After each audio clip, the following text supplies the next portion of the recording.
Can we start it now? Yes, we are on. Okay. It gives me a great pleasure to introduce Dr. Ken Alston to you. Dr. Ken, thank you again so much for giving us the pleasure of having you delivering a seminar on such an important topic, not only to Brazil but for the whole globe. Dr. Ken has been dealing with sustainability issues for many decades now. He's a well-recognized, as one of the main figures, as one of the main professionals now, putting forward the issue of circular business models. Dr. Ken Alston also brings a very interesting mix of experiences. A lot of times you see professors talking about circular business models. Dr. Ken has spent many years in the private sector, also in the academic environment, and also as a consultant, dealing with NGOs and name it, governments. So he brings a wealth of experience when we talk about sustainability, and I'm so happy to be able to bring him back to Rio, this time online, but hopefully very soon we're going to be able to host Dr. Alston here at the State University of Rio. We are going to start talking about that. Dr. Alston, thank you so much again for being so kind to share your time with everyone here at Rio. And welcome. Thank you very much. Thank you very much. I appreciate the invitation very much. It's an honor to be with you. I will just share my screen here.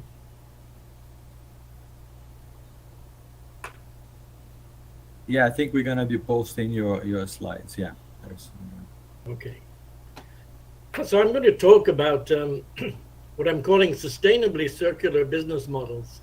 And I always include the word sustainable when I'm talking about the circular economy, because we have to remember that circularity does not equal sustainability. There are many unsustainable circular models we could imagine. And let me just find my button here. So this morning, when I was trying to get my mind around giving this presentation today, I found this old slide of me the last time I was in Rio, a little bit overdressed for Copacabana Beach, but nevertheless, it was good to get me into the spirit of the moment for today. And we're talking about universities and students in universities and professors in universities. And to any students who are watching this, I have to remind you that despite my advancing years, I was once like you. I was at the university also. This was my university many years ago now. You can see my pictures are even in black and white to show you how long ago it was. And it was while I was at university that I went into the student bookstore. And I just love books. I always have loved books. And I was really drawn to one book in particular. It was Rachel Carson's Silent Spring. And it had nothing to do with my course. There were no courses on sustainability, nothing on the environment. Thinking that was really going on this topic. But this book, I didn't realize how much of an influence it had on my whole life. It had a seed in my mind that has been with me all the rest of my life. And so my best hope for my presentation today, and if I get the chance to come back to see you again, my best hope is that I can plant a seed in the minds of other people that will have a long-lasting and positive influence on their lives. Because this book was all about the idea, here in North America, where I am today, it's springtime. And this book was about the springtime being silent, there being no bird song. And why would there be no bird song? Well, because we were using some pesticides which were affecting the food chain. And the pesticides were working their way up the food chain and had reached the birds. So they were not making eggs that were fertile. So this, in my mind, was a wake-up here that we could imagine doing things that we thought were good things for agriculture, but in the end we were making a big mistake, and there were unintended consequences to nature. And I didn't think much about it at the time, but this seed was in my mind and has affected everything I did ever since. Those days, you know, the 1970s, the only difference between my experience and someone at university today is that I've been on the earth a little bit longer. And so I've experienced it. And when I look back in history to what was happening at the time that I was at university, we had the first Earth Day. Imagine that, the first time we reported Earth and environmental related issues. We didn't have that sensibility until then. We had 2 oil crises in the 1970s. And of course, we're having oil issues today because of the situation in the Ukraine. We had the first Gay Pride March. We had the invention of the microchip, and we had the first major accident at a nuclear facility in the United States, which are little signs and symbols that make us think about what are we doing for power? Where do we get our power from? Where are we going to get it from in the future? In my early time at college. And then, as you mentioned, you know, I had 20 years working in a global multinational company. You see a very young picture of me here on the left as a program manager, and I was launching one of the first green positioned cleaning products. So I was very early thinking about sustainability of products. And then on the bottom right, you see me working in the community. We had an initiative called Sustainable Racine. Racine, Wisconsin was the city that I was living and working in at the time.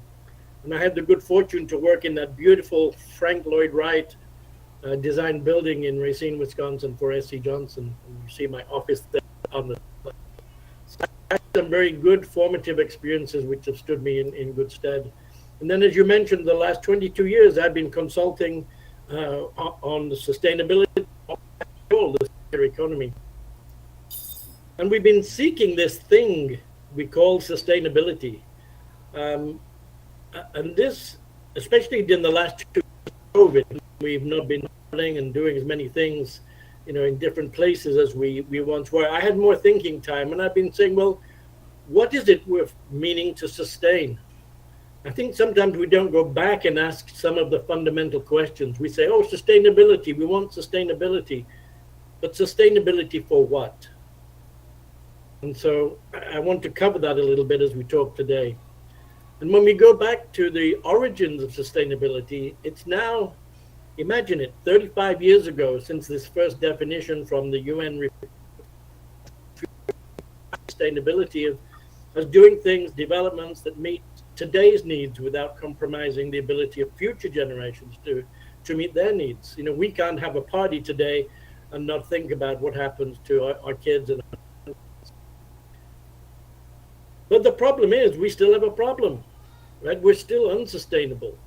Even after all this time, even after talking about it and thinking about it and trying different strategies, still, and maybe we're even less sustainable today than we were when we first made the definition. So I keep asking myself, why? You know, we've done a lot of things. We now have 17 sustainable development goal areas that we focus on. But the fact that we have 17 areas, all of which are very diverse and very different, shows you how complex this situation is. And the thesis of what I want to talk about is I think we're looking at this in too simple a way, and we have to recognize the complexity. So when I look at why are we still unsustainable,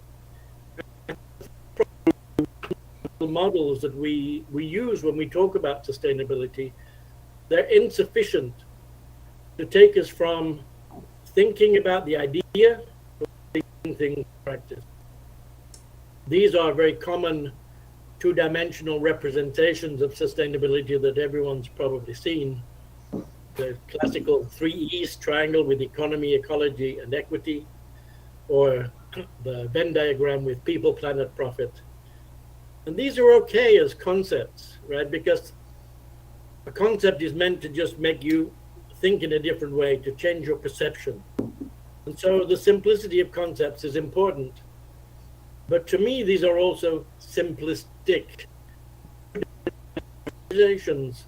they don't tell you anything about what you're meant to do about the situation. There's no solving of the problem within the concept. And in reality, the situation we face is probably more like this, with the economic E or the P of profit dominating way more. Idealistic idea of three equal circles doesn't match the real world. And Bruce Henderson said, concepts are simple in statement, but complex in practice. And this is I think, an important theme, that it's okay to have a simple concept, and we'll apply this also to circular economy in a few minutes, because we want people to think in a different way. So it's okay to have a simple concept, but we have to face the complexity of the situation that we really face. What is it that we're trying to sustain? And for me, we're trying to sustain life on Earth in all of its forms, for all species. So if we take that as our premise, then what does that mean? And so I take the 3 E's and I look at it, and we say we're trying to have these 3 elements, and we're trying to do it against a backdrop of life. We're trying to sustain life on Earth. And I've used fractal a couple of years, and I'll show you one example a little bit later, because I think we need a process, we need a way to get from the simplicity of the concept to the complexity of the real world. And when we think about life, I like this quote from Geoffrey West, who is the author of the book Scale. He said, life is probably the most phenomenon in the universe, manifesting an extraordinary variety of forms and functions and behaviors over an enormous range of scales. It's bacterium, which we can barely see with the microscope, way up to the biggest whale. This is an enormous range of size and scale that is encompassed when we go. And when I look back to the beginnings of sustainability, the Rio Earth Summit was a very seminal moment back in 1992, a time when people from all over the world, governments got together to begin to wrestle with this complexity and how are we going to deal with it. And this book, many people will never have even heard of it, but it was the book that was presented by the business community to the Rio Earth Summit as part of the response, the strategy that we had to move forward. And the key element inside this book is eco-efficiency. It's all about trying to do more with less material, trying to minimize, avoid, and reduce negative footprint. And I have to say that this not only has been in the past, but is still the predominant strategy for dealing with sustainability. This is also a problem because, in my view, eco-efficiency is insufficient. And to prove my thesis, this is that way back. Over the 10 years from 1990 to the year 2000, I was practicing eco-efficiency inside the company that I was working in when I was the director of global sustainability. You can see the results just here shown for packaging materials, where over that 10-year period, we reduced by almost 30% the amount of packaging that we to the customer. That was an amazing leadership role. Not many companies had made anything like that sort of effort. And quite credited for our leadership at the time. But now looking back, were we sustainable? No. We were doing a good thing. It was the right thing to do, but it was not enough in and of itself. And so I think when your primary strategy is insufficient, this is another reason why you're doing it. And as I look at this idea, pick up any corporate sustainability report, and you'll see a chart that looks something like this. There's something called on the that we say is bad, that we don't want anymore. And we're going to set a goal that over time we're going to reduce it. And this is still the predominant strategy: reducing, avoiding, minimizing something that's bad. You can say it's global warming, you can say it's pollution, you can say it's toxic materials. You name it, you can put it on that left-hand axis. It took me to really think about this, but this chart is not even made correctly, and yet it's still the way we make charts today. The reality is this reduction is a negative. It's something bad. And so when we put it in the chart, it should be below the line. And now it makes sense to reduce the badness and the goal is zero. You see now why so many people talk about, oh, the goal is zero. Because that's where this chart inevitably leads. It leads to the horizontal line. Not you, but when I woke up this morning, I didn't wake up and say, yay, my goal is zero. This is not the goal. And when we write the chart, we see this because there's this other 50% of the chart that we haven't even really been paying attention to. And this is being more good. It's positive and efficient. And we really do have to differentiate between just being less bad and becoming more good. It's not just a cute little saying. It's a fundamental difference in philosophy and it affects your goals.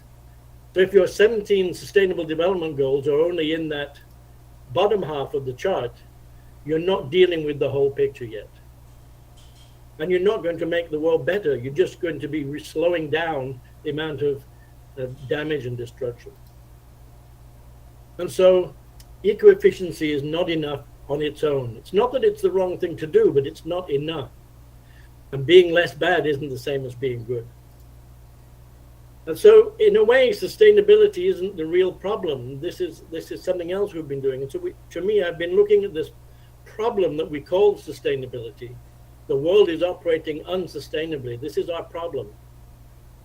And I've been trying to say, well, why? Why is it? And you have to ask the question why over and over again until you go deep enough into the problem to see that it's not a real problem.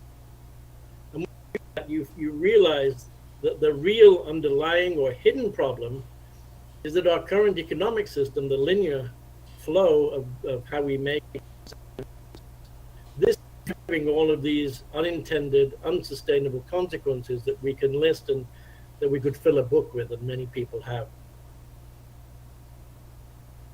So now we have a dilemma. How do we solve this hidden and more complex problem? And so we have to keep going deeper at all levels.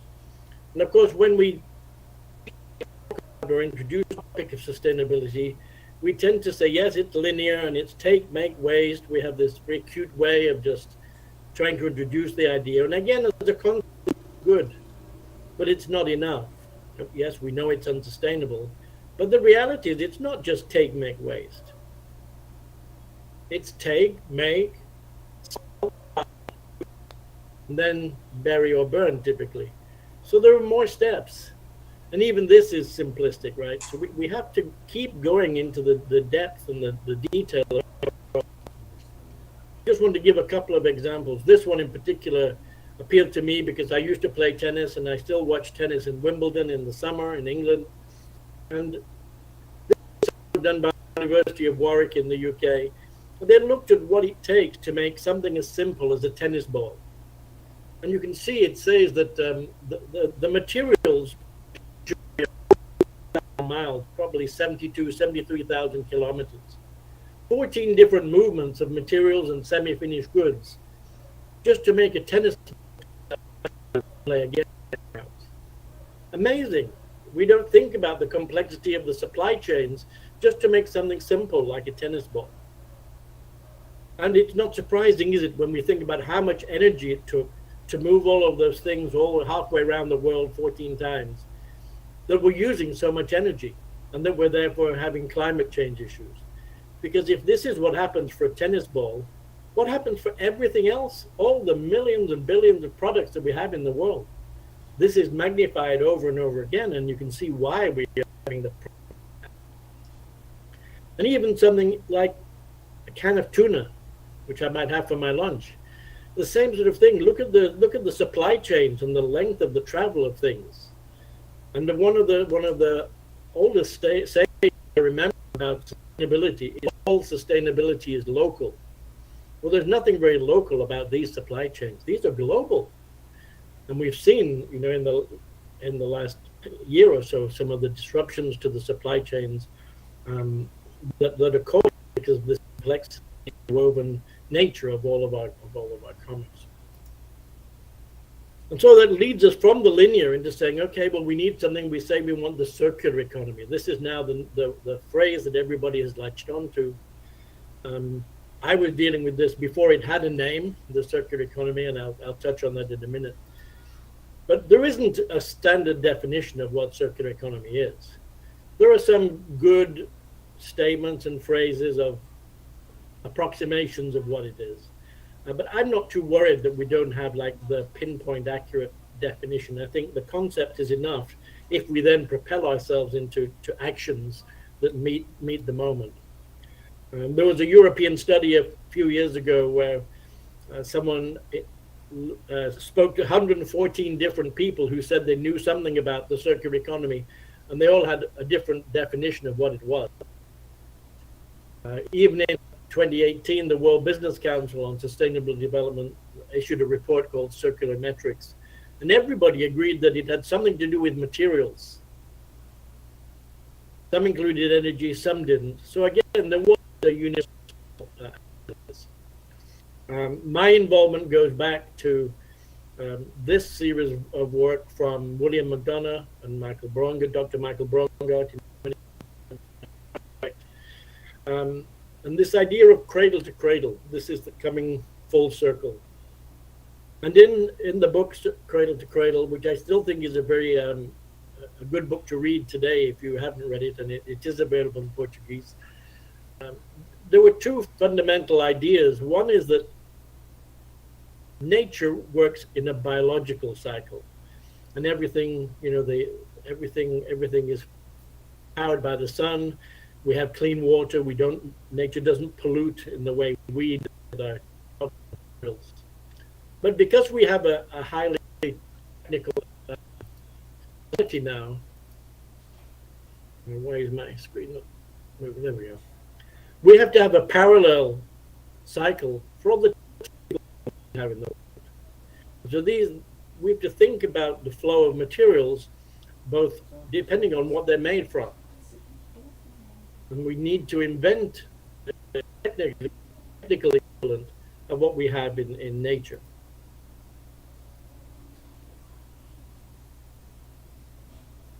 And that idea was picked up by the Ellen MacArthur Foundation and adapted into what's now called the butterfly diagram. And many people will have seen the butterfly diagram, which again shows the green on the left of the biological cycle, the technical cycle, with these different return loops trying to keep this circularity of materials going. And down the middle, from top to bottom, that we're trying to switch into this more circular motion. But we have to remember that even this isn't true to the complexity of the real world. It's not with two wings. The technical cycle, which is on my screen, is this one. Actually lives in the biological cycle. We're all on Earth. We're all part of the biological cycle. And so they're not two separate halves. The technical cycle exists in the biological cycle. And that's one of the reasons why it's possible to pollute the biological cycle from the technical cycle.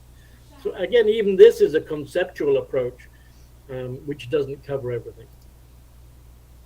And so as we look at this now, we can go back to our chart and we can think that, yes, we need to reduce anything bad, anything negative that we're doing from the linear cycle.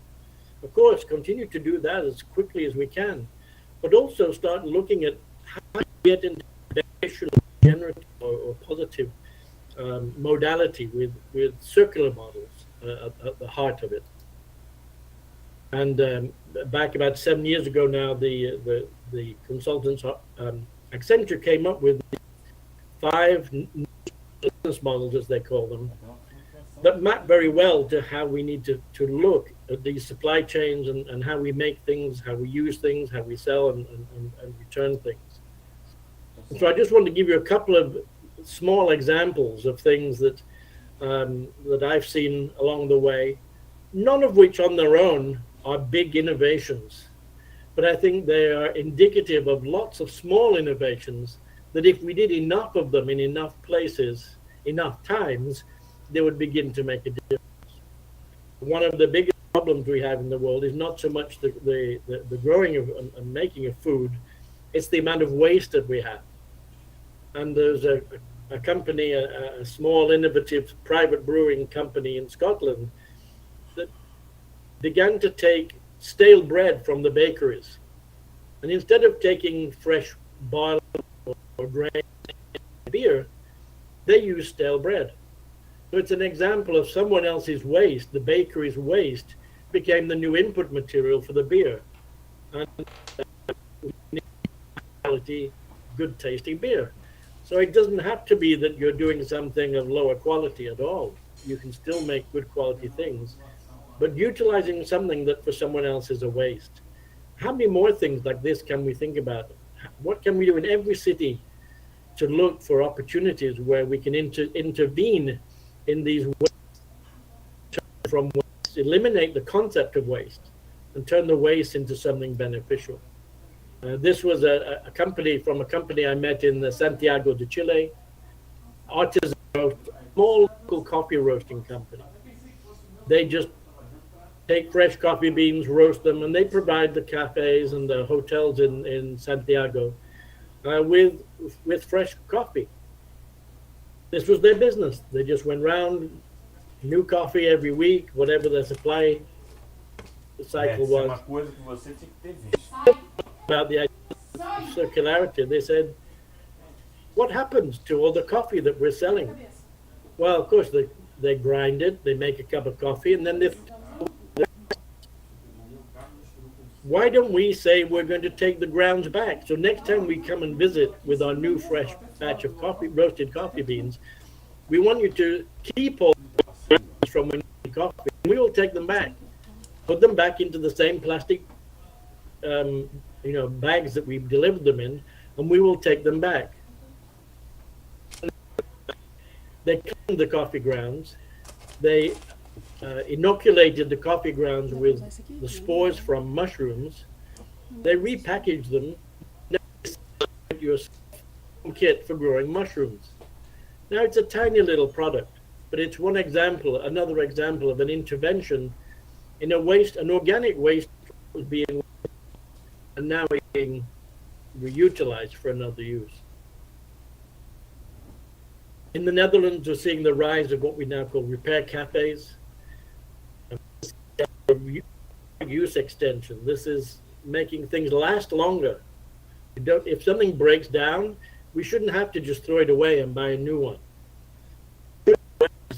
Should be they can be repaired and reutilized and last for a long time.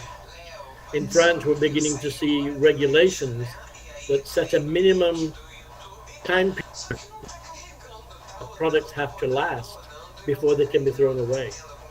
As a way of forcing the thinking about, don't just make these one-trip products that go and have a usage. An area that I'm personally very involved in is the sharing economy. We don't have to own everything. You know, like you have your cell phone close at hand. I bought this very expensive phone, and now I own all the molecules that make up this. I own all of the molecules and the things that make up my phone. I just want the service of the phone. I want to be able to send a WhatsApp message to Raul to say, oh, our talk at 11 o'clock my time and 12 o'clock your time. I want the service function of the product, not the thing itself. Thinking, and we don't have to buy more of them, right? We don't all need one of everything. For example, I'm working with a university in New York right now who is has warehouses full of things that they've bought over the years, lab equipment, you name it. They own all of these things that they bought, and when they change the curriculum, or they stored everything. So now you bought something, you're not using it, you're paying to store it, and it's an asset being used. And yet there's new things being bought every semester, and nobody's looking back at the things that. Do we have what you're looking for? No, you just go out and you buy a new one because it's the easiest thing to do. So we put together a sharing economy platform. We're going to host 1 million outlets that this university system has, and then the faculty and the administrators will be able to access this library of things they already have and use the things they already have instead of buying new things. And that's another way of reducing the pressure on the supply chain and not buying things when you already have them. The idea of sharing through a platform, I think, is going to find a lot more widespread utilization. We just put in a bid with Mexico City to create a platform for their construction and demolition waste. And it's something that we can talk about when I come to see you later in the year. But I think part of the problem is we know what we don't know. That university in New York didn't know all the things that it had, or at least only the people who were storing them knew. Nobody else knew. And so the idea is like, it's, I have something, you want something. Excuse me. Can we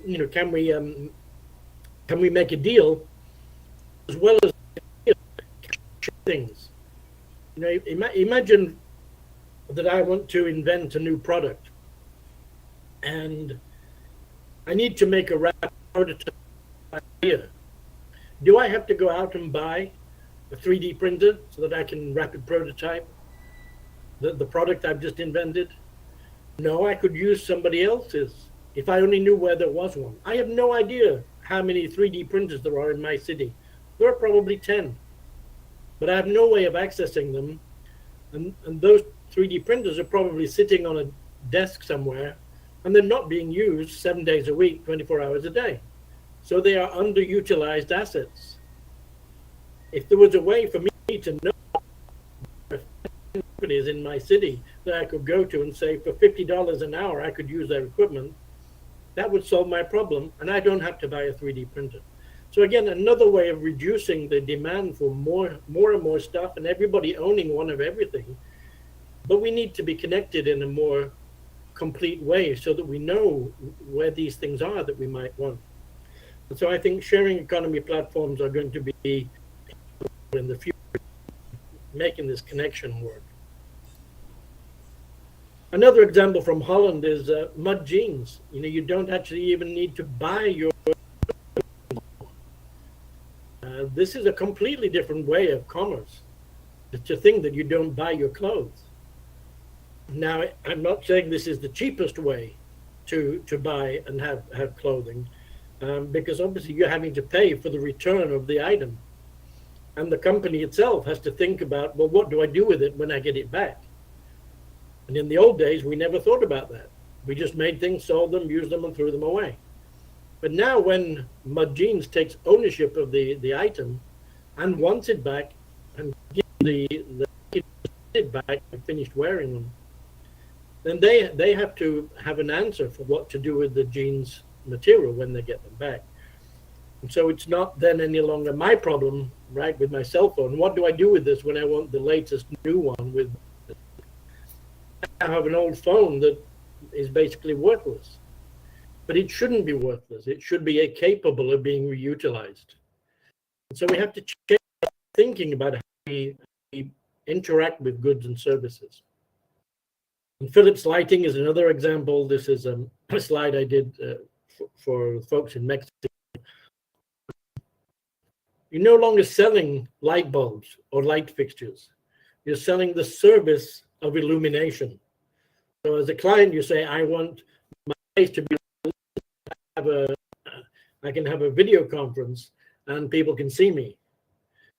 But instead of buying a light bulb, I'm paying for the service of so many lumens of light.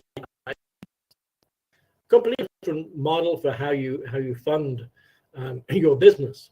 And of course, if you're the provider of that service, like here in Phillips, you want a light bulb to last as long as it can and be as high a quality as it can be, so that you don't have to send out a service technician to replace it or repair it. And so there are good things that come from maintaining the ownership with the person who's providing the service.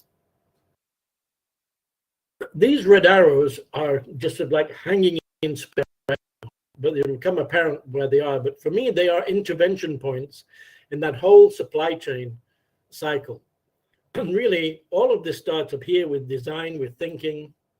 And so we need to be thinking right at the outset of making any product or thinking about a service.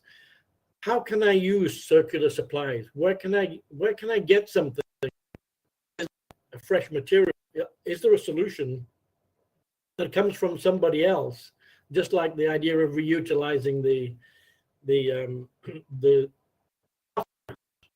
something that I use as my input material that came from something else. And then when I'm purchasing and procuring these products, I've got to seek them out.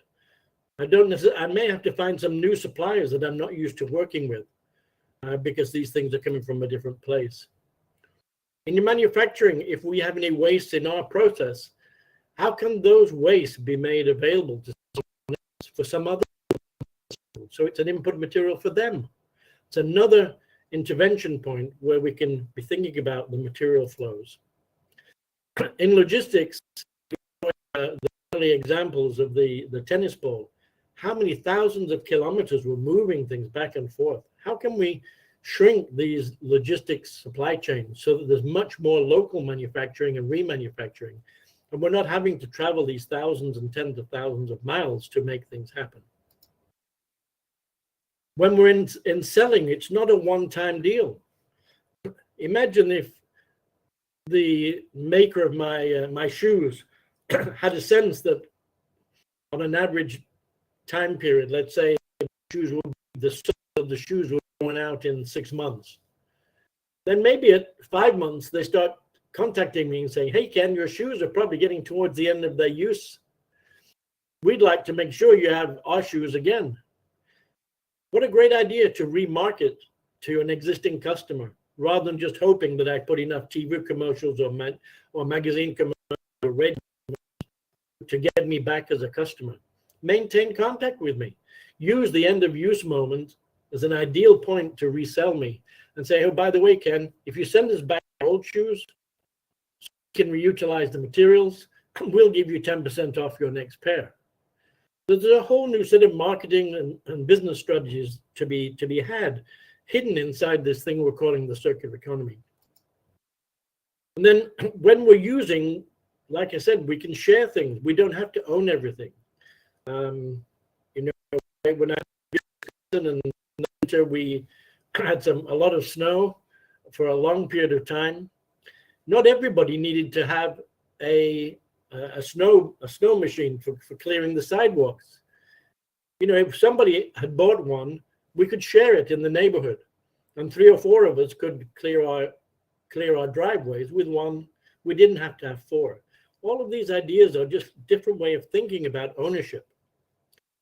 And we can resell and repair, and we can re-upgrade things. But most things are not made this way. This is why design. This is not meant to be repaired. It's not meant to be reutilized. It was never designed that way. So we have to change all of our designs. And when it comes to this end of use moment, how do we get things back?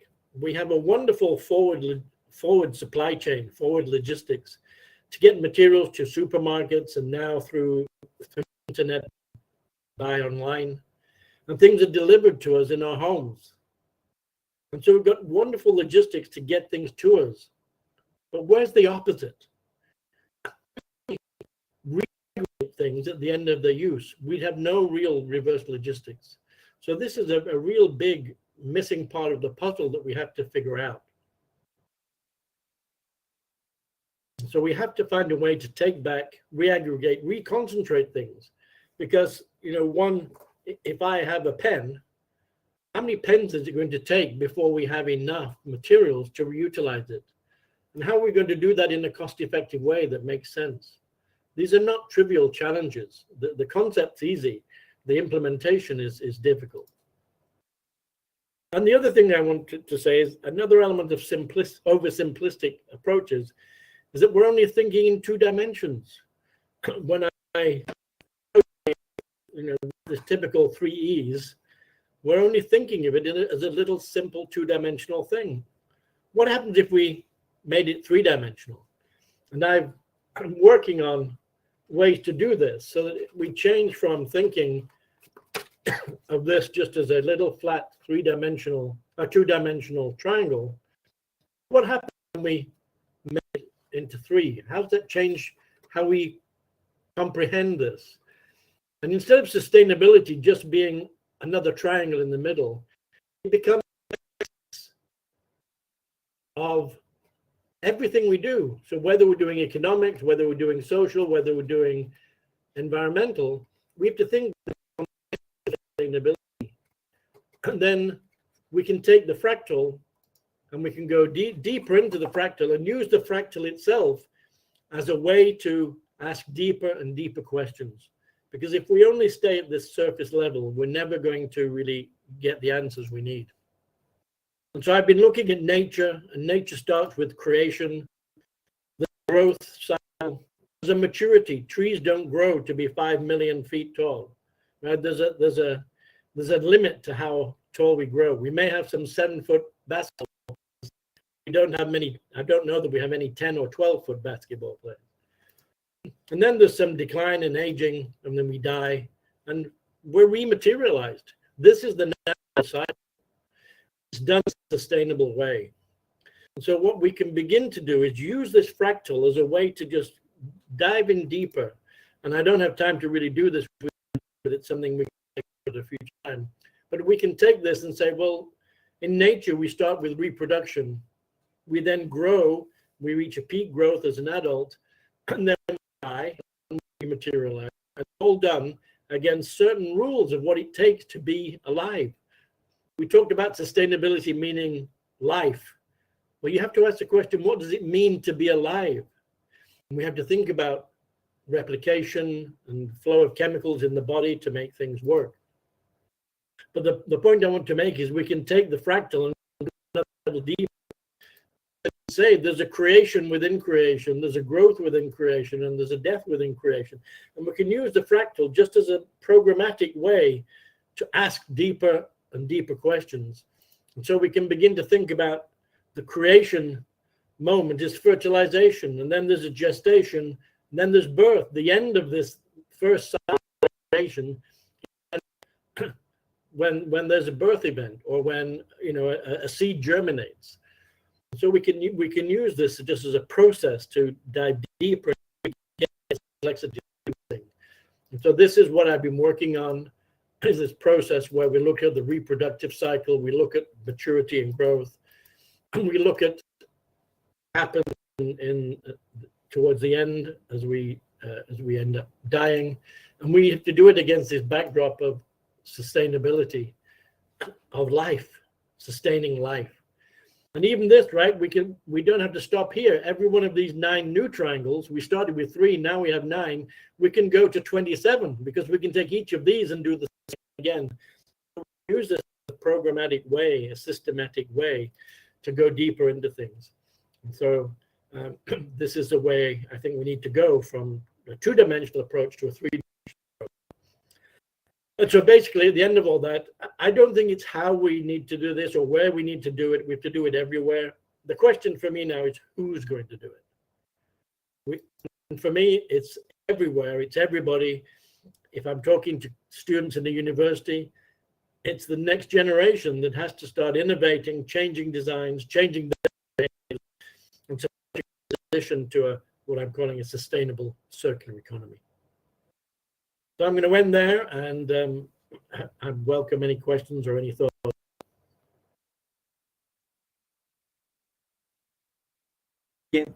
Ken, thank you so very much for this great lecture. I think now we should open for questions. So we have Fernando Padovani, Professor Padovani, Associate Dean Professor Adelina Baptista, Antonio Medina. Would you please? The floor is all yours. Thank you very much. Thank you.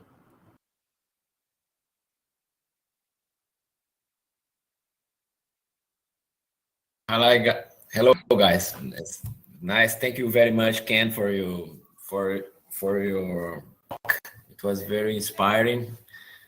And we in the business schools in State University of Rio, we are just grasping the beginnings of the concept. We have some of our colleagues that are already working deeply in this subject. And we each time more we understand that we need to go forward for this, because this is a conceptual challenge. It's not the heavy engineering, heavy technology. It doesn't demand machinery or equipment, things like this. It's a conceptual challenge. And in this sense, it's easy and difficult, because all we have to do is to spread this idea and to spread the concept, yeah. But this is difficult to do, and I think that is a perfect moment, because in our business and management school, this is the moment for start spreading the among curricula, among courses, among seminars, and this is very timely. This discussion for us is it's not, for example, my area subject interest, but we living in Brazil, we are looking this time more the importance of this concept, because as in rich Western societies, we are also a waste society, you know. This weekend it was very interesting, because the garbage men were in strike, the garbage collectors, and suddenly, with the bad chance, in the same day, we have the worst rainfall of the last 3 years. So all the city was flooded. And so the garbage men were in strike, and the city was flooded. And so we can see visually the scale of the waste, because all the garbage was there laying, waiting for the garbage man before the rain. And so the rain struck the city very heavily, intensely, that we had flood everywhere. It was very dramatic. And we are flooded by waste. Exactly, yeah.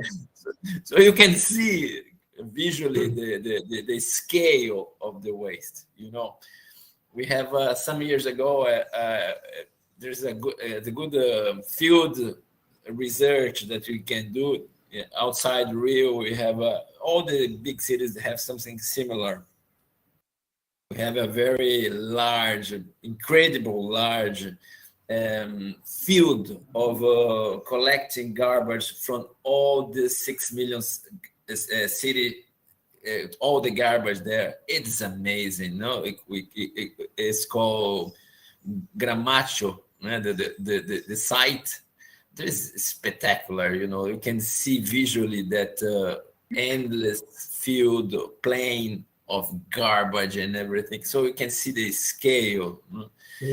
And I think most of this, or not entirely, if not entirely, is due to this concept of reverse, as you well done remembered us, of this supply chain. Yeah, and our supply chain was conceived culturally downwards, clockwise, just in one direction.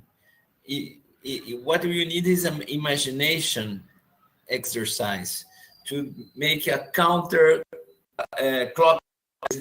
movement upstream in the supply chain. And this is an imagination task challenge. Mm-hmm. So we are working with students, new generation, as you told us. This will be a task for the next generation. We are currently working with them in our business school. So we have to spread this idea, because it's a conceptual challenge to reverse this supply chain that is oriented in only one direction, capturing the natural resources, aggregating elements, and go downwards to Gramacho. That is this garbage field that. I think also we don't appreciate what things are made from. So, for example, even if I have a shirt that is what we call a poly cotton blend, what does that mean? It means I have a shirt made of two different materials. One is cotton and the other is plastic. And so now, if you go back to the circular economy and the two cycles, I now have a shirt, one part of which should be in the biological cycle and the other part should be in the technical cycle. But if I finish with the shirt and give it back to the manufacturer, they can't take the cotton away from the plastic part, right? Because they've woven them together.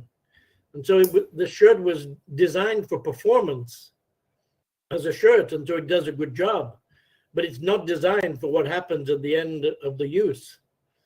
So we've to add some new elements to the design agenda. It's not only cost, performance, and aesthetics. We have to add all of this new thinking in, as you said, to have a new imagination for how things are made and then remade. Engineering, supply chain engineering. This is a conceptual challenge. How to redraw all the system.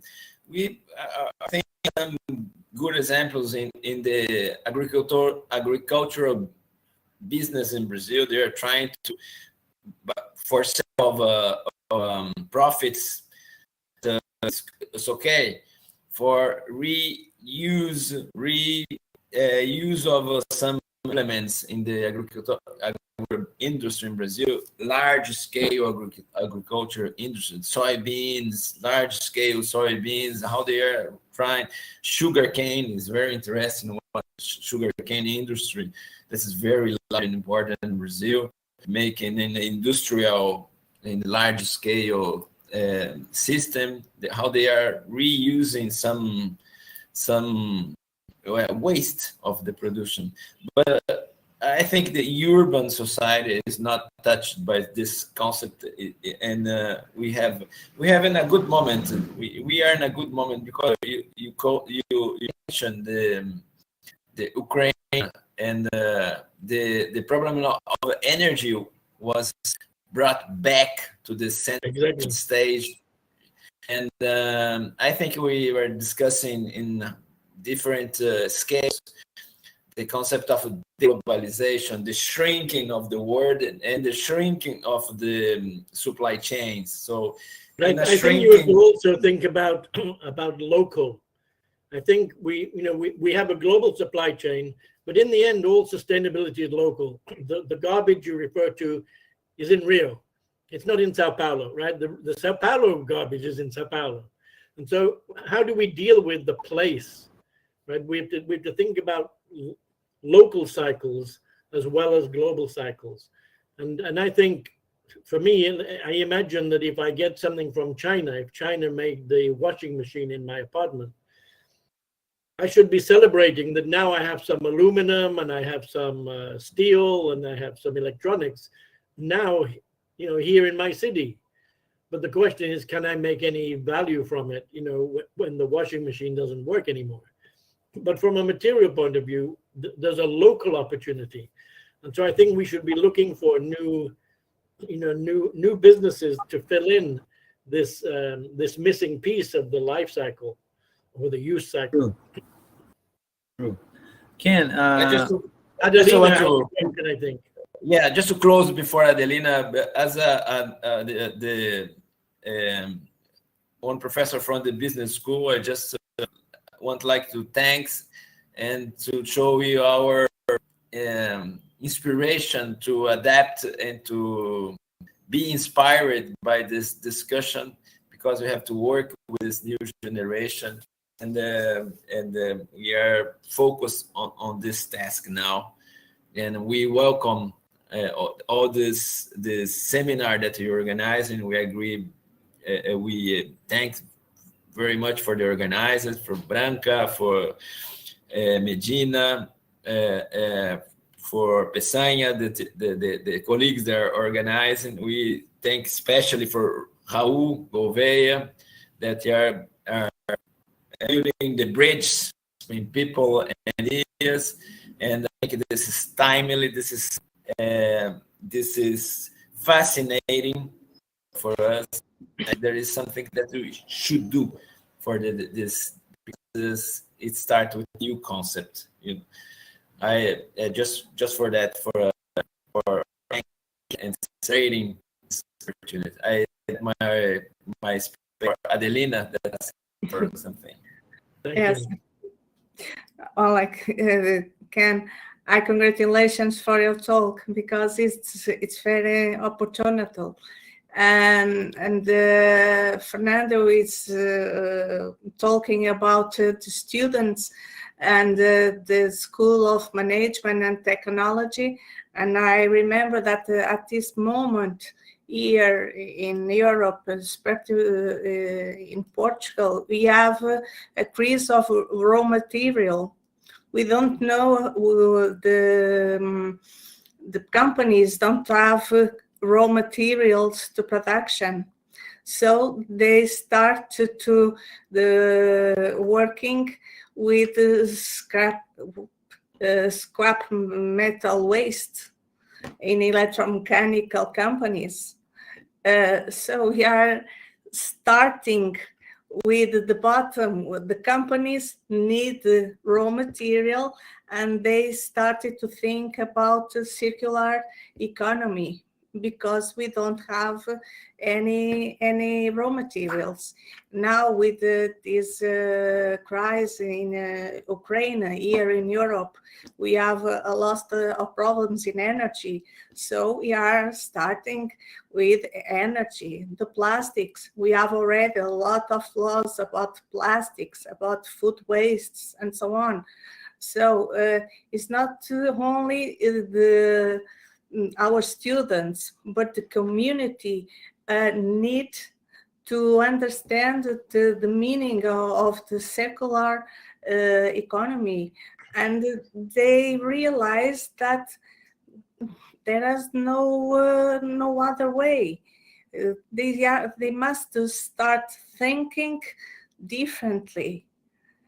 I think that the old people, when we talk about waste, they remember the war, the poverty, and so on. And when we talk about to reuse something, oh, this is for poor, not for the consumers. Consumers use new things. But now this way of thinking must change, and it's not so easy. Grandfathers don't like to listen to their grandchildren. So, oh, I'm going to buy clothes in second hand. Oh, I give you money to buy a new one.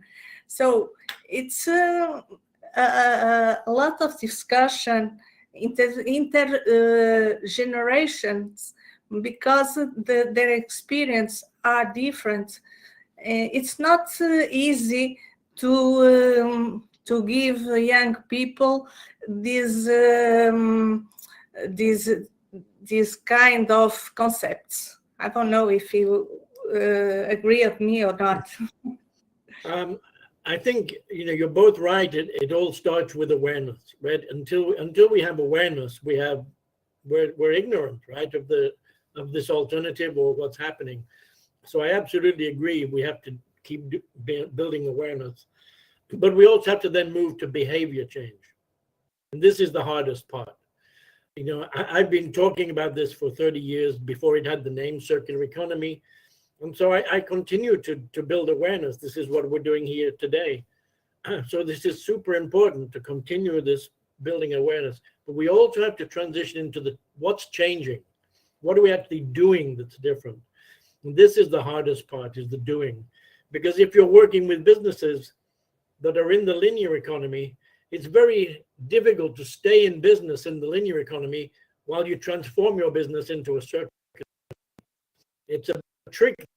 We have to do both at the same time, and as quickly as possible switch from one to the other. And it's not easy. I think the hardest part for young people is not the concept. The concept is super easy. The concept of sustainability is easy. The concept of circular economy is easy. The difficulty is, well, so what do I do about it? So to me, the doing is the hardest part. And when I've spoken to many universities and many students, and almost universally, the question is, so what can I do? That people feel disempowered. They don't know what they can do. And, you know, one of the things I tell young people is, look, you're the masters of social media, right? You use Twitter and Facebook and, you know, Instagram, and make sure that if you're buying something from a company you like, whether it be Nike or Adidas or I don't know what, it doesn't matter what it is, make sure you're using social media to tell them what you think, that you want something that now fits the circular economy. You've heard about this new concept about the sustainable circular economy. What are you doing? Ask the question of all the people you buy from. What are you doing? And initially you may get confusing answers or no answers, but we have to put the pressure into the system as users and purchasers of things to make everybody know that this is important to us. I think act local to think global.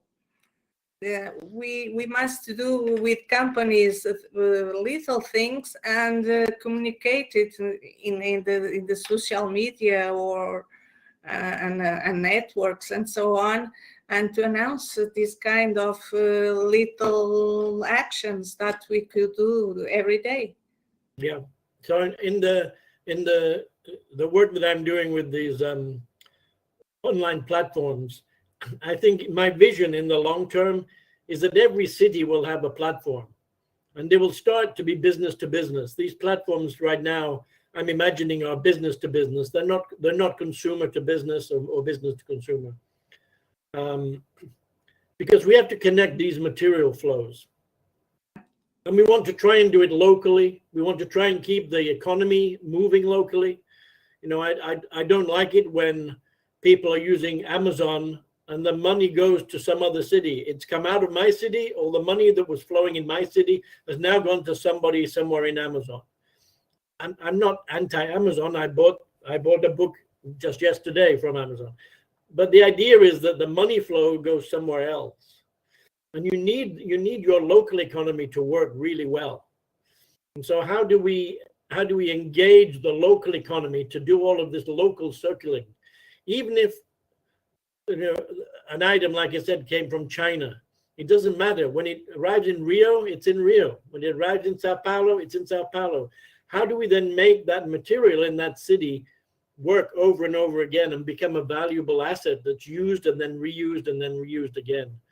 And so I think I have this vision of these platforms in individual cities, but eventually when we have enough cities, they will connect, because sometime there will be something that is in Sao Paulo that somebody wants in Belo Horizonte or wherever else, you know.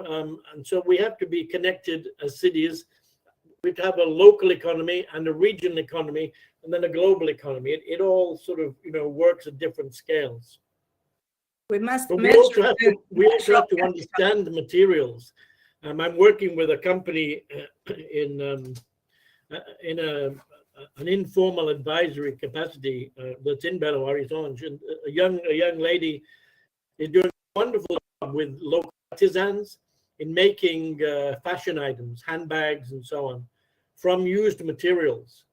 And so she's doing a great job in taking a resource which was waste and making something very valuable. She's selling high-end fashion items. And she's giving employment to local artisans who have really good skills. And so it's a great example of sustainability because it has the social, it has the environmental, and it has the economic. But what I pointed out to her is that the problem she has is that she doesn't know what her raw materials are. She's getting some waste from somewhere and she's reusing it, but she doesn't know what it's made from, right? You could be using something that has some toxic materials in it, but you just don't know. So when you take things from you were talking earlier before we started about quality and quality management. Imagine you're starting to make your product from something you don't even really know what it's made from. All you know is it's somebody else's waste. You'd be very careful that you're not taking something bad and reusing it, doing a good thing to reuse it, but it was the wrong product the first time around, so it's definitely the wrong material the second time around. But you're trying to do a good thing. So you have to try and encourage the new behavior, but you've got to also inform the behavior and to make sure you're not, accidentally doing the wrong thing. Okay. So it's so important, these platforms and this kind of ways that to characterize the waste of the materials we can provide to others. Yeah, I would want to eliminate the word waste from the vocabulary, strike it out. Yes. Call everything an asset. I have an asset. I have an asset here. I just don't know what to do with it. I don't know how to value it. And this is a design problem, that it was never made in a way that allows me to revalue the asset.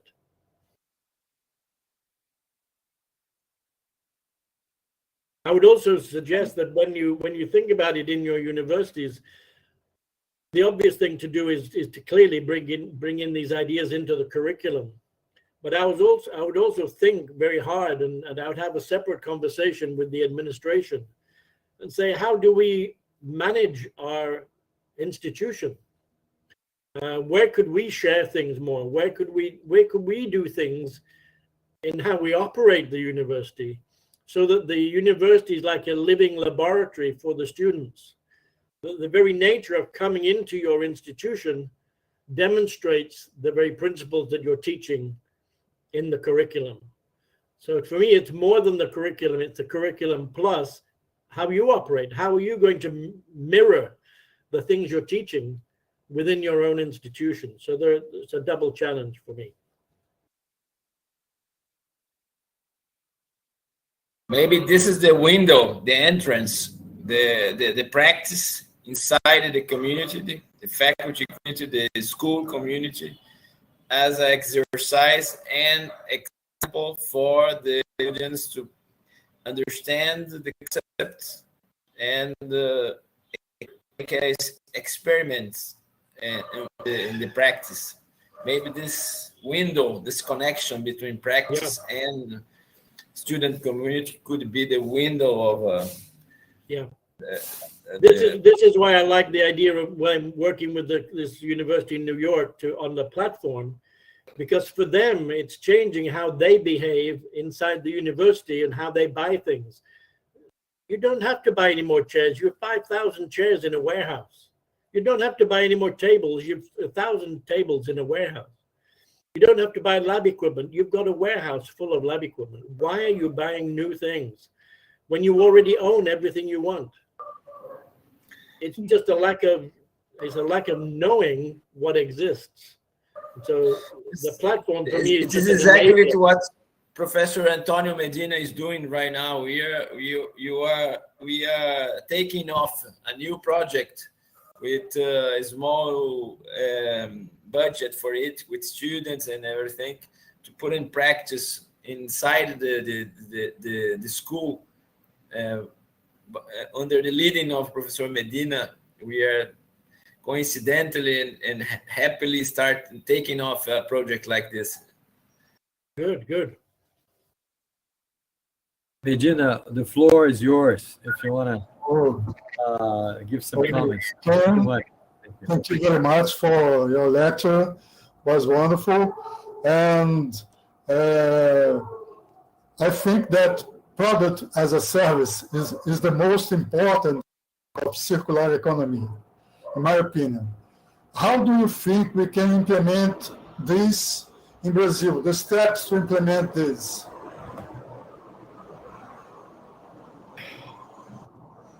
And if I had the answer to that, I would be a multi-billionaire. I've been teaching and dealing with this for more than 30 years, and it's probably 15 or 16 years ago since I first came to Rio and to Sao Paulo to talk about these ideas. If it was that easy to do, we would have done it already, So I don't have a magic answer that's I can just give you like that. I think we have to do the hard work of changing hearts and minds and looking at how we change these business models. I mean, right now, the example for the mud jeans, it's an experiment, right?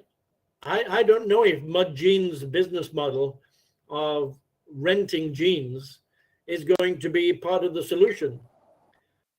Because it's a very high end, it's a very expensive pair of jeans to rent because they have to amortize the cost of sending it to you, getting it back.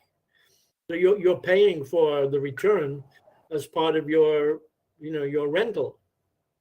Whereas in the real world, where Fernando was saying that you had the garbage strike, the old jeans that were no longer usable just went into the garbage. And so you had no cost. You didn't have to bear the cost of disposal. I just think we have to build out the connectivity of these systems so that, we begin to learn what works. We didn't get to the current stage of evolution of the linear economy in one design cycle, right? We started in the Industrial Revolution in 1856 or whenever it was. So we've been, almost 200 years or more than, doing the linear economy, right? Believing that energy was the only thing that we just need more energy. If we're not doing it enough, we just need to put more energy into the system. So I think we just have to try start a lot more experiments. That would be my answer. A lot more local experiments, like the coffee grounds and everything else. And we will learn what works. I mean, to give you one example, I'm going on the 12th of April, I'm going to New York. A company is paying me to go and listen to their new sustainability and circular economy strategy. This is a company that is very much in the linear economy right now with products that have one use cycle, and there's no take back at all of their products. But they understand that something has to change. And so I'm excited to go to listen to what they have to say. And then they want me to do an in-person immediate download of what I think of what they're trying to do. So it's going to be a nice challenge for me to have to be in the moment and respond to whatever they tell me. But this is what I think has to happen. We have to have people like me who only think this way. I only think sustainably circular. I can't think the old way anymore. My mind switched 30 years ago, and so I only think this way. I don't have all the answers, but I understand the principles. And so I think what we have to do is learn how to apply the principles in every place. Doing this in Saudi Arabia is going to be different to doing it in Sao Paulo. It's different to doing in my little city in Charlottesville, where I'm living right now. So there's no one answer. It's like, okay, what works for you where you are? Because you have, you in South America, as I work across all of South America, it's a completely different social situation than I have here in North America or you have in Europe. Yes. So, we have it's a good news, bad news story. I think it's a good news story for South America because you have your informal economy, you have other flexibilities potentially available to you in South America that are not so easy to activate in Europe or in North America. And so I think this is where some of the creativity has to come, is how do we, for me, the social side of sustainability has always been the weakest of the 3 E's. The equity part has always been the weakest part of sustainability. The economic part never goes away because businesses always have to be working in an economy. The environmental piece is somewhat easier to get your hands around. The social side is much harder. But I think maybe this is where some creativity in how we look at the social situation in particular cities, particularly in South America, and say, how can we turn that into an opportunity to provide really meaningful employment, good employment, well-paid employment, filling in these holes in the supply chain of the reverse logistics. But it won't happen with existing designs. I can't take this pen and give somebody meaningful employment to collect 1 million pens so we can make another pen. This is not designed with that in mind. It's a complete redesign of this. Is the product and the system together. Yes, the design is so important. It's the beginning of everything. Yeah. Thank you very much, Ken. You're very welcome. I look forward to coming and meeting you in person. Ken, I have just one question.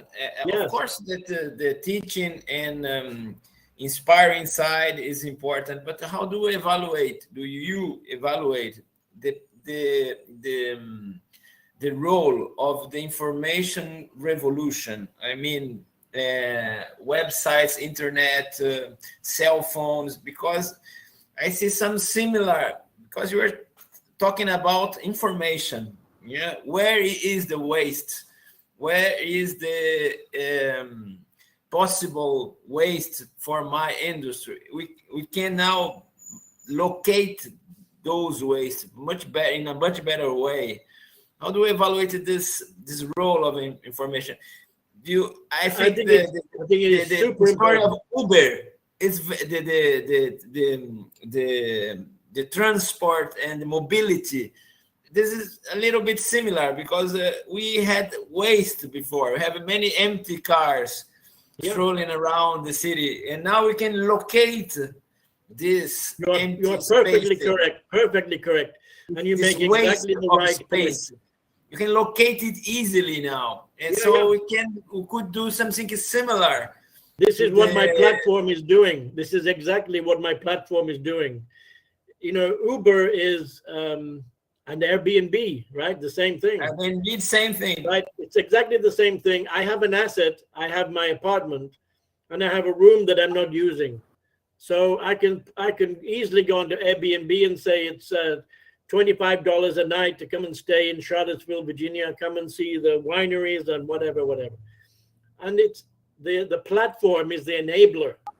The platform is the enabler of the connection that says, if Raul wants to come to Charlottesville to see Thomas Jefferson's home, one of the founders of the Declaration of Independence, then he can come and stay in my apartment, and I'll only charge him, $100. But the platform is the enabler. This is the same. This is the platform I'm making for materials for business-to-business connection. And when you think about design and buildings, and remember, construction is 30% of the waste stream. It's a big percentage of the waste stream. What do we do? There's a bank not 1 mile away from where I'm sitting. And what did they come? They came with a bulldozer and just took the whole thing away. They demolished the bank. They didn't deconstruct the bank. They didn't save a door and a window and any fitments from the bank. It just all went in a pile and disappeared. This is terrible. How do we change that so that we don't demolish an old building, but we deconstruct it? Then we say, hey, I'm taking this building apart, and now I have 100 doors, 5,000 windows. All of the pieces can be reutilized. Maybe the company that's building the new building has a different design and can't use them. But I'm sure somebody somewhere else in the city may have a place for a door or a window that would be usable. But nobody does that because there's no way to get value from it. It's cheaper to just put it in a truck and put it in the landfill. So we do have to start a new habit, but we can do this. We didn't have Ubers before. We had to call a taxi. And you call the taxi and hope somebody shows up. Now I look on here and I can see where the car is, right? It's 1 kilometer away. Now it's half a kilometer away. I can see it's going to be here in 1 minute. So the technologies are enablers for things that we couldn't otherwise do. And this is why I'm so excited about the platform that I'm just launching right now, because I think this is part of the solution. And how can I measure the sustainability of one organization? Well, we have to take it apart into the different parts, right? We measure the economic side very easily because everybody thinks about all of the systems of how much does it cost to buy things, to sell things. We know what profitability is. We have all the metrics for economics. We're having to reinvent new metrics for circularity. We don't have them. I'm hoping that over time that we're going to be building into my platform some of these metrics. So initially we'll say, look, let's say we put a platform in Rio, when we start having transactions of different sorts, we could say, look, we've had, I don't know, $500,000 of transactions this month. So we've captured something about the reutilization in a monetary sense, okay? But we have to learn now, okay, what does it mean that I reutilize something in Rio in carbon dioxide? Have I been able to reduce the emissions of carbon dioxide by reusing something in Rio instead of buying something new? We have to work this out, but we will find the right metrics. But we have to do it. In food, we have already legislations that oblige to the how much calories, how much joules they have, how much of reuse material of this sheet or this paper, and they started to. The companies start to reuse and the things that they or the raw material and someone else. How can we measure these metrics? I think it's important to show the community that they must look for companies that reuse and being sustainable. But how can we believe it? Well, I think we have to look first of all for companies that have this on their mind to do it. We have to look for leaders. This is why I said at the end, it's not how or what, it's who. It's who's going to do it. So I think we have to find the companies and the organizations in any city that think the same way we do. Normally, we have the big companies that then they ask for suppliers to have the same way of thinking. So it's a chain. I think some of it is bottom up because I think some of the innovation is going to come from companies that don't yet exist. Mud Jeans isn't working in the current system. Mud Jeans isn't like Nike, right? Mud Jeans is trying an experiment.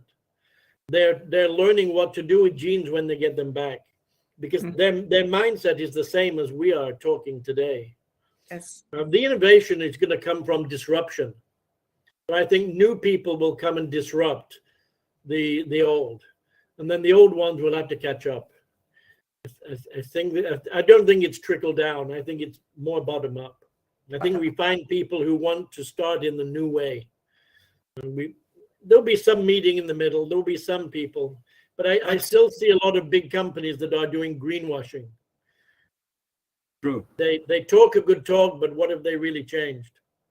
And how do we evaluate? How do we imagine a public policy just to nudge, just to help this? I believe, like you, the same way that we need leaders and to propagate and this idea. But how could we design a public policy have to provide nudge this? Tax, for example, taxing the waste. How could public policy could help this? I think governments need to find the framework to say what they want the future to look like. I don't like it when governments regulate how I do something, because my experience of government is that they don't do a good job when they regulate. I agree with you 100%. So Ken, I'll give you one example. Brazil, we believe in that. When I worked in industry, I had to make an argument to the state of California regulators about some air fresheners, and they were trying to reduce the amount of volatile organic chemicals going into the air. And they said, "Look, your cleaning products have alcohol in them, and so they are putting some VOCs into the air." And we think that's polluting. You know, it's like you have a lawnmower or you have a gas lawnmower, you're polluting the air. So they wanted to regulate and say, you cannot put more than 7% alcohol in your cleaning product or in your air freshener. And I said, why? They said, well, because we have to reduce the amount. I said, but you misunderstand how the world works. I said, I can invent an air freshener that is 100% volatile, but I can use so small an amount of that concentrated volatile material that I will be emitting less VOCs into the air. But I have to have a 100% VOC product, and you're telling me I can only use 7. So you are actually inhibiting my ability to innovate, because you said you cannot use more than 7% alcohol, right? And I said, look, give me the freedom to innovate and to think outside of the box and do things in a different way. Precisely. But tell me that what the end result you want is less volatiles in the air. But don't tell me I have to do it by not putting more than 7% in, because now you've put me in a little box and I can't move. And I said, look, let me prove to you. I said, I can show you mathematically that if I sell 100 units of this product with 100% volatiles, I will put less into the atmosphere than if I follow your new regulation. I said, you're crazy. You're making me pollute more than I need to. You're having exactly the opposite effect of what you want. So don't write your regulation in a way that stops my innovation. Write your regulation in a way that tells me the outcome you want, and then let me be creative about how I get there. But they were so rigid in that we have to regulate, we have to do it like this. I said, well, look, at least put a paragraph at the end that is an innovative product exemption that says, I can be exempt from your crazy regulation if I can prove to you mathematically that what I'm doing is better than your solution. And that's what they did. They allowed an innovative product exemption, which we applied for and we got. So we had an illegal product that gave a better result than the one that they were trying to force us to do. So this is my best example of how crazy regulators can be when they just think about, you know, the way they typically regulate things. That's how we feel down here in Brazil a lot, Ken. You know, it's a daily experience. It's the same everywhere. My friend, it's 1:30 in the afternoon. We have taken so much time from you. You're very welcome. I cannot thank you enough for your thought-provoking or inspiring, seminar. I think Professor Padovani is right. I think you inspired us to really bring a lot of those topics into the way we teach our courses, the way even our state universities run. I mean, how sustainable, how are we dealing with circularity here inside the university in terms of really creating a more creative, more thought-provoking, more challenging environment for our students, you know. So maybe we can get some of our students, involved in some of those projects as well. Professor Medina, Professor Adelina, thank you so very much for your participation today and for making the seminar such a successful experience for all of us. I hope the students are also attending the seminar really enjoy it.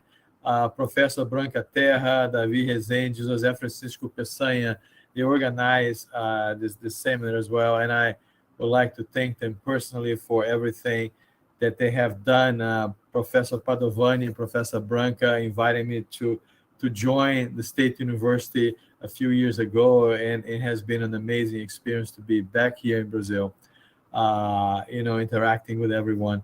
So Ken, I hope to stay in touch with you, and really thank you for the amazing seminar today, and thanks for everyone that was participating in today's seminar for such a successful event. Thank you very much. Thank you. Thank you. Thank you for inviting us and creating this opportunity, Raul. Thank you especially to you and Branca and Pessanha that organized. Thank you very much. It was a pleasure to know Professor Adelina and Professor Ken. Never been in contact before, but it was very good. And I think it was really inspiring for us. Bright new ideas, sparkling everywhere. Let's move forward. Thanks, everybody. Okay, thank you. Ken. Thank you very much. Thank you. Thank you very much.